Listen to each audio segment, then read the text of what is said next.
नमस्कार, बुलेटिन में आपका स्वागत है। आपके साथ मैं दीपेश बरगले। चलिए खबरों की शुरुआत करते हैं और बड़ी खबर का जिक्र कर लेते हैं। इंदौर से इस वक्त बड़ी खबर मिल रही है।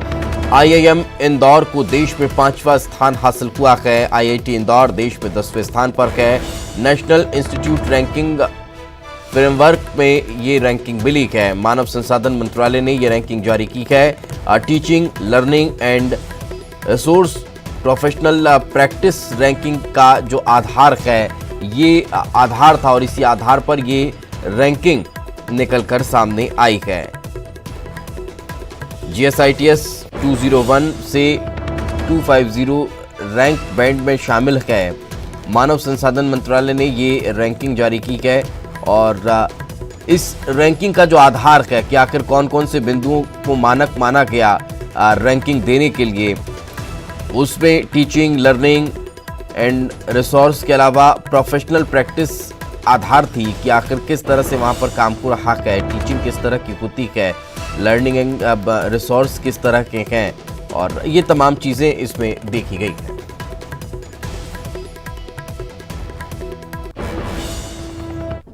आगे बढ़ते हैं खबर भोपाल से। भोपाल को लेकर सरकार ने बड़ा फैसला लिया है। CM शिवराज ने भोपाल में मार्केट खोलने की नई व्यवस्था लागू करने के निर्देश दिए हैं।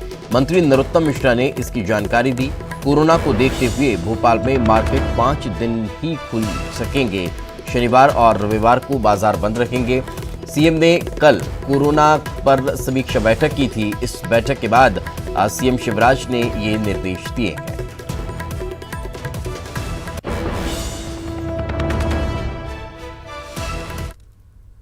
पूरा मध्य प्रदेश लगभग संभल गया है। भोपाल का है। अब आज ये भी तय किया है कि अब भोपाल 5 दिन खुलेगा।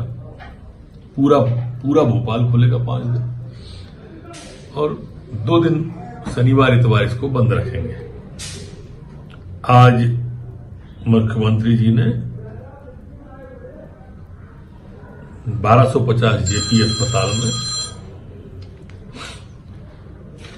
जो फीवर क्लिनिक था, उसमें पेशेंट जो आया था कर्मचारी, उसकी पर्याप्त चिंता न करने के कारण ड्यूटी पे उपस्थित डॉक्टर के खिलाफ कार्रवाई करने का भी भोपाल में कहा है। मुख्यमंत्री जी ने स्पष्ट कहा है कि कोई भी लापरवाही बर्दाश्त नहीं की जाएगी। आज की अगर अपन समीक्षा को देखेंगे तो हमारे कुल टेस्ट कल 7,971 हुए जो रिकॉर्ड थे। उनमें से नए केस कुल 192 आए हैं, 192, और 150। और इस वक्त हमारे सहयोगी शरद हमारे साथ जुड़ चुके हैं। शरद, व्यवस्थाएं अब अनलॉक की और ज्यादा बढ़ती जा रही हैं। चुनौतियां भी हैं, चिंता भी है। किस तरह से व्यवस्थाएं देखने को मिलेंगी?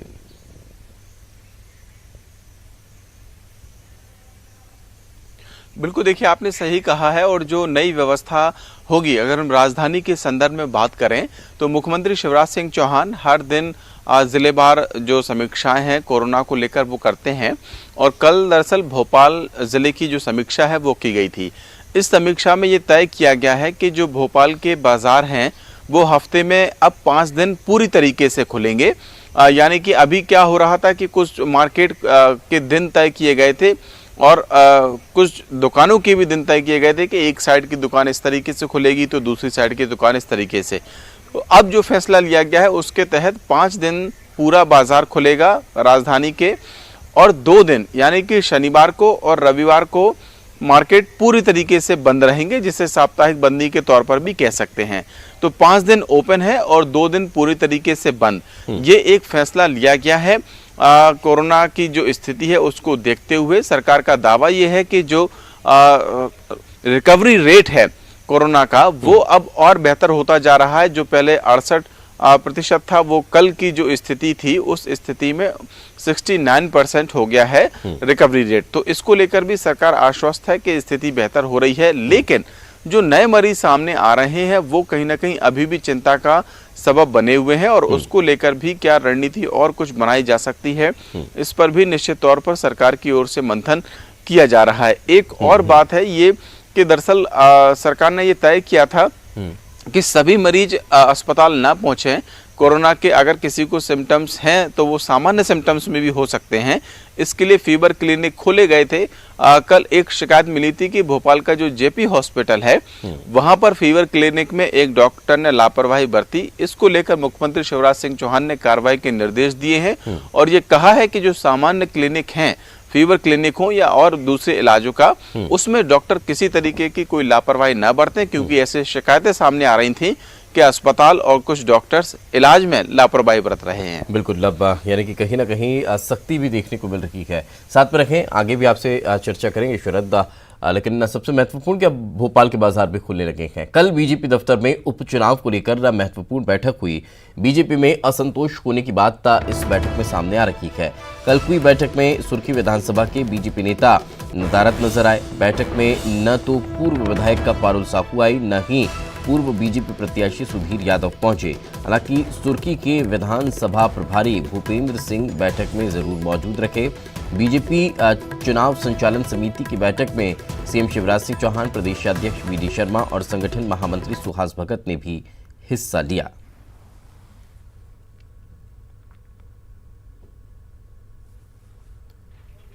देखिए, घर परिवार है, घर परिवार में बहुत सारे लोग होते हैं और किसी का मन इधर उधर होता भी है, लेकिन जब घर का मुखिया कहता है तो सब मान जाते हैं। आपको लगता है कि सब मान जाएंगे? सब मान जाएंगे, वो बहुत अच्छा काम है। हम पार्टी के सिद्धांत और पार्टी के लिए समर्थन करेंगे। भारतीय जनता पार्टी लड़ेगी चुनाव, लेकिन व्यक्ति तो भारतीय जनता पार्टी लड़ेगी। अब वो तो आ गए, अब तो अब क्या है, अब क्या है कि भारतीय जनता पार्टी में तो आ गए हैं वो। आपका सर समर्थन रहेगा पूरा उनके लिए? क्यों नहीं रहेगा, पार्टी के लिए हमारा हमेशा समर्थन। देखिए, कांग्रेस के पास कोई मुद्दा नहीं है और इसलिए वो नकारात्मक राजनीति कर रहे हैं। बिना मुद्दों के उनको चुनाव में जाना है। किस मुद्दे पे वोट मांगेंगे? वो सरकार जनता ने बनाई उनकी और 1.25 साल में प्रदेश कुछ इस तरह से बर्बाद किया कि इस मुद्दे पर वोट मांगेंगे? ना उनके पास नेता है, कोई नेता बचे नहीं है, कोई मुद्दे है नहीं है, तो सिवाय नकारात्मक राजनीति करने के अलावा कांग्रेस के पास और कुछ है नहीं। मुझे लगता है कि भारतीय जनता पार्टी में उनका प्रवेश हो गया, वो हमारे कार्यकर्ता हो गए हैं और कार्यकर्ता को जिताना और पार्टी को जिताना, ये भारतीय जनता पार्टी का कार्यकर्ता का लक्ष्य होना चाहिए। वही लक्ष्य हमारा है। तो भले ही आपका राजनीतिक भविष्य खतरे में पड़ जाए। राजनीतिक भविष्य कोई आदमी नहीं लिखता है, प्रभु के यहाँ से पहले लिख के आता है। तो शरद लगातार हमारे साथ बने हुए हैं। शरद, हाथ जरूर मिले लेकिन दिल मिलते हुए आज भी नजर नहीं आ रहे हैं। लगातार हम इस तरह की खबरें दिखा भी रहे हैं, मगर क्या अब इसको लेकर कोई कवायद शुरू हो चुकी है पार्टी स्तर पर, संगठन स्तर पर?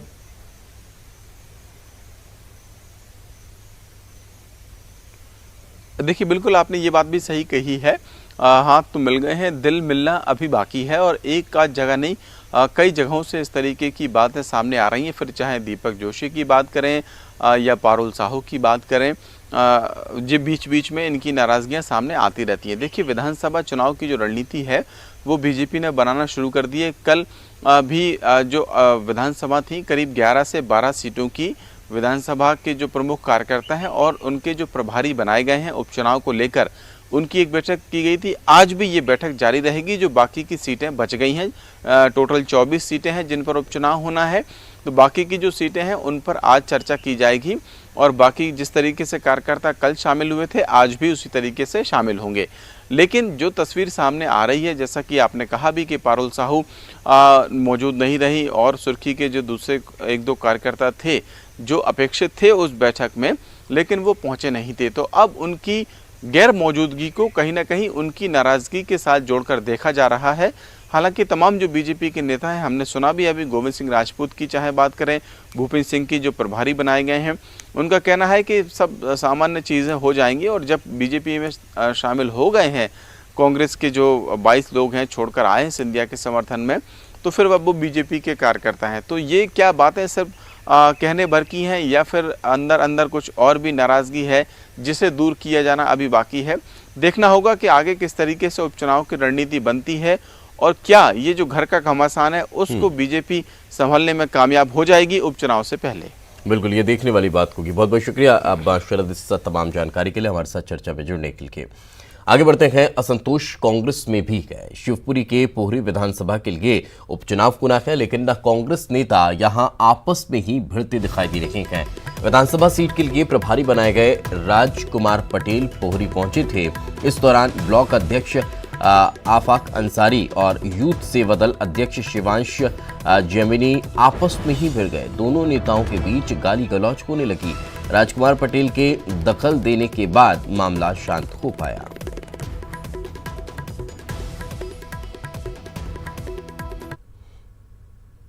उपचुनाव से पहले इन दिनों प्रदेश में सियासी पारा चढ़ चुका है। कांग्रेस नेता मानक अग्रवाल ने अपनी ही पार्टी पर बड़ा आरोप लगाया है। उन्होंने होशंगाबाद सीट को लेकर खरीद फरोख्त की बात कही। कहा कि सरताज सिंह को उसके एक ही कांग्रेस मित्र ने 1 करोड़ में टिकट दिलवाया। आपको बता दें कि बीजेपी छोड़कर कांग्रेस में शामिल हुए थे सरताज सिंह और उनको लेकर उन्होंने ये बात कही है।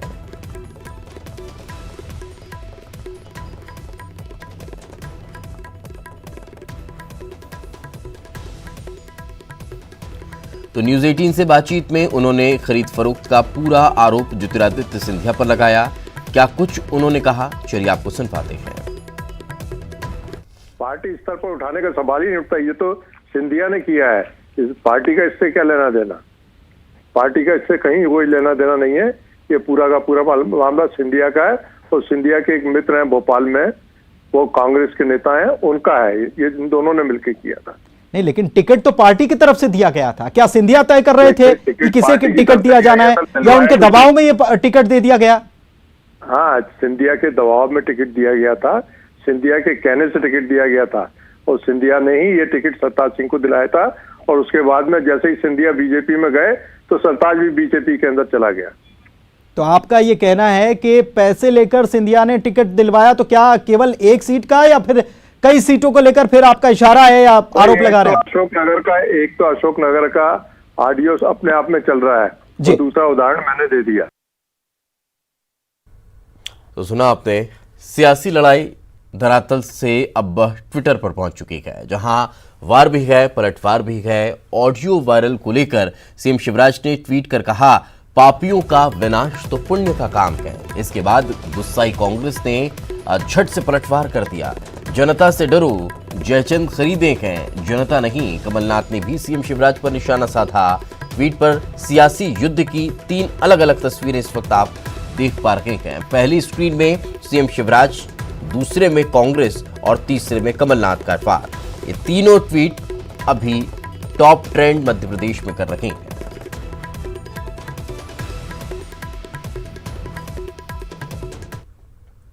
इंदौर में कोरोना के बड़े मामले। जिले में 50 नए पॉजिटिव केस सामने आ चुके हैं। कोरोना संक्रमित मरीजों की संख्या बढ़कर 3,972 हो चुकी है।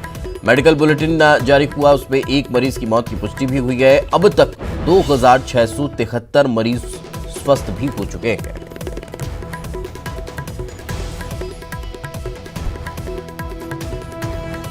तो लगातार जांच का दायरा बढ़ता जा रहा है और उनमें से पॉजिटिव रिपोर्ट के जो आंकड़े हैं वो घटते चले जा रहे हैं। ये एक अच्छा संकेत है।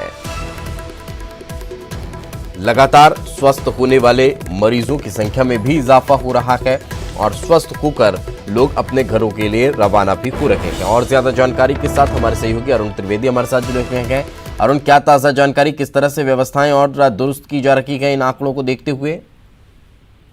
बिल्कुल, देखिए इंदौर की अगर बात की जाए तो पिछले 7 दिन से जो आंकड़ों पे जो कमी आ रही थी, मरीजों की संख्या में कमी आ रही थी और जो संक्रमण की दर है वो 1.3% तक पहुंच गई थी। लेकिन जो पिछले 24 घंटे में रिपोर्ट आई है उसमें संक्रमण की दर एक बार फिर बढ़ गई है और अब ये संक्रमण की दर है वो 2.6 पहुंच गई है, मतलब डबल हो गई है संक्रमण की दर। पिछले 24 घंटे में 1982 सैंपल की जांच की गई, जिसमें से 50 पॉजिटिव आए हैं और 1920 सैंपल नेगेटिव आए हैं। अभी तक पॉजिटिव मरीजों की संख्या की अगर बात की जाए तो 3,972 मरीज पॉजिटिव अभी तक मिल चुके हैं। एक मरीज की मौत की पुष्टि मेडिकल बुलेटिन में हुई है। 164 लोगों की इंदौर में मौत हो चुकी है।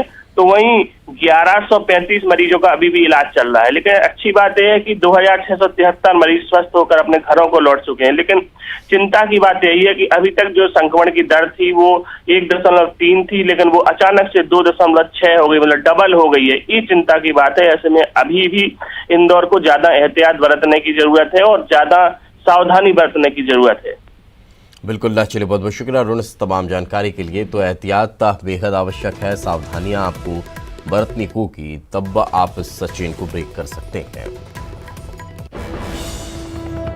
उधर ग्वालियर में कोरोना के 22 नए मामले अब तक का मिल चुके हैं। जिले में 250 कोरोना पॉजिटिव केस मिले हैं। ग्वालियर में कोरोना से अब तक 3 की मौत हो चुकी है। अब तक का 139 मरीज स्वस्थ भी हो चुके हैं। हमारे सहयोगी सुशील हमारे साथ जुड़े हुए हैं। सुशील, क्या ताजा अपडेट? देखिए, 24 घंटे के अंदर ग्वालियर में 22 नए कोरोना पॉजिटिव केस मिले हैं। इसके साथ ही जो ग्वालियर में पॉजिटिव का आंकड़ा है वो 250 के लगभग पहुंच चुका है। लेकिन एक अच्छी बात ये भी है कि करीब 139 मरीज इनमें से ठीक होकर घर भी जा चुके हैं।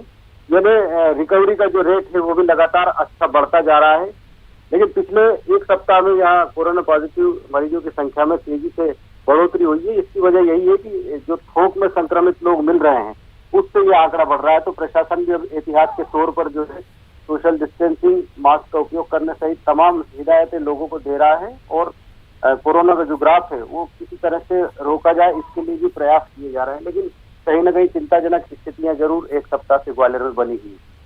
चलिए, बिल्कुल बहुत बहुत शुक्रिया सुशील इस तमाम जानकारी के लिए। के बाद एक बार फिर आपका स्वागत है। मध्य प्रदेश में कोरोना के मरीज 10,000 पार पहुंच चुके हैं। अब तक का 6800 से ज्यादा स्वस्थ हो चुके हैं। मध्य प्रदेश में कोरोना से 431 लोगों की मौत हो चुकी है। इंदौर और भोपाल में कोरोना के सबसे ज्यादा केस हैं जो लगातार बढ़ते भी जा रहे हैं।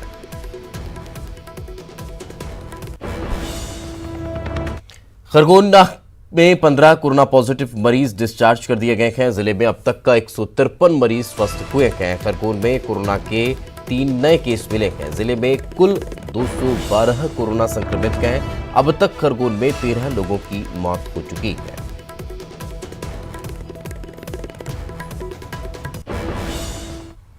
बात खंडवा की करते हैं। खंडवा में इस साल अवधूत संत दादा धूनीवाले के दरबार में गुरु पूर्णिमा मनाए जाने वाले पर्व को लेकर बड़ा फैसला लिया गया है कि इस वर्ष ये पर्व नहीं मनाया जाएगा। कोरोना वायरस की वजह से श्रद्धालुओं के लिए पट बंद रहेंगे। खंडवा जिला प्रशासन और मंदिर ट्रस्ट ने मिलकर सभी कार्यक्रमों पर रोक लगा दी है। 100 साल के इतिहास में ये पहली बार है जब गुरु पूर्णिमा का पर्व यहां पर नहीं मनाया जा रहा है। इसके साथ ही मंदिर में आगामी 10 जुलाई तक आम नागरिकों के प्रवेश पर भी पाबंदी रहेगी। तो ये बड़ा अपडेट इस वक्त हम आप तक पहुंचा रहे हैं। चूंकि लाखों श्रद्धालु यहाँ पर गुरु पूर्णिमा पर पहुंचते हैं और इस वर्ष वो नहीं होगा। गुरु पूर्णिमा पे कल मंदिर प्रबंधन की बैठक की गई थी। दादाजी मंदिर के तीनों समितियों को बुलाया गया था। उनके द्वारा जो प्राप्त सुझाव थे उसमें जो मुद्दा निकल के आ रहा था कि गुरु पूर्णिमा पे शहर में अन्य जिलों से और महाराष्ट्र के कई जिलों से 3 से 4 लाख लोग करीब खंडवा की ओर प्रस्थान करते हैं और दर्शन करने आते हैं। तो यह बहुत ज़रूरी है हमारे लिए कि समस्त जिलों में और समस्त व्यक्तियों को ये सूचना जाए कि उस समय मेला और किसी भी अन्य जो लोगों का भारी भीड़ आने की संभावना है उस पर प्रतिबंध है। तो इस आधार पर मंदिर खोलने के लिए 10 जुलाई की जो तिथि है वो प्रबंधन से चर्चा करके। रतलाम की जावरा पुलिस ने एक कार से 58 लाख रुपए जब्त किए हैं। कार राजस्थान के निम्बाखेड़ा के व्यापारी सुलभ जैन की है। पुलिस को चांदी के तस्करी की सूचना मिली थी। सूचना के आधार पर पुलिस ने 4 लेन पर चेकिंग की। राजस्थान जा रही इस कार की जब तलाशी ली गई तो कुछ नहीं मिला, लेकिन पुलिस कार को थाने लेकर आई। फिर अच्छे से तलाशी ली गई। कार की सीट के नीचे ये रकम छुपा कर रखी गई थी। पुलिस ने सुलभ जैन से रकम को लेकर दस्तावेज मांगे। वहीं आयकर विभाग को भी इस बात की सूचना दे दी गई है। हमें मुखबिर द्वारा सूचना मिली थी कि रतलाम तरफ से एक गाड़ी आ रही काले रंग की आर्टिगा, उसमें अवैध चांदी लेके 2 लोग आ रहे हैं। वो मुखबिर सूचना पर हमने चेकिंग पॉइंट लगाया, गाड़ी को रुकवाई और गाड़ी RJ09 VA 8106 नंबर की गाड़ी को रोका। 2 लोग बैठे हुए थे और गाड़ी की तलाशी लेना शुरू की और कुछ नहीं मिला। संदेह होने पर थाने लेके आए। थाना परिसर में उसको अच्छे से तलाशी ली उसकी, तो सीट के नीचे से 58,50,000 रुपये नकदी मिले हैं, जो हमने जब्त कर लिए हैं। शिवपुरी के खनियाधाना कस्बे में एक रिटायर्ड फौजी को 60,000 की चपत लगी। फौजी बैंक से पैसा निकालकर घर जा रहा था। इस दौरान वो अपनी बाइक एक प्याऊ के पास रोककर पानी पीने लगा। तभी एक व्यक्ति बाइक के पास पहुंचा और रुपये से भरा बैग लेकर चंपत हो गया। घटना की सीसीटीवी फुटेज सामने आए हैं। पुलिस चोर की तलाश में जुटी हुई है।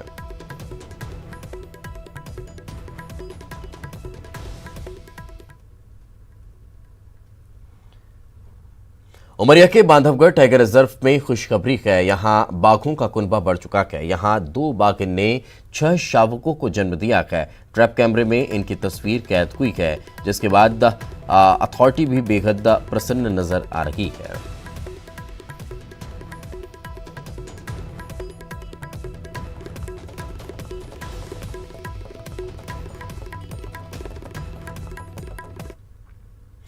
सिवनी के खबासा इलाके में देर रात बाघ ने एक मवेशी को अपना शिकार बनाया। पजधार पुल के पास बाघ ने मवेशी का शिकार किया, फिर इसे घसीटकर जंगल की तरफ ले गया। घटना को स्थानीय लोगों ने वीडियो बनाया है। वहीं सूचना मिलने पर वन विभाग की टीम पहुंची और बाघ के मूवमेंट पर नजर रखी जा रही है।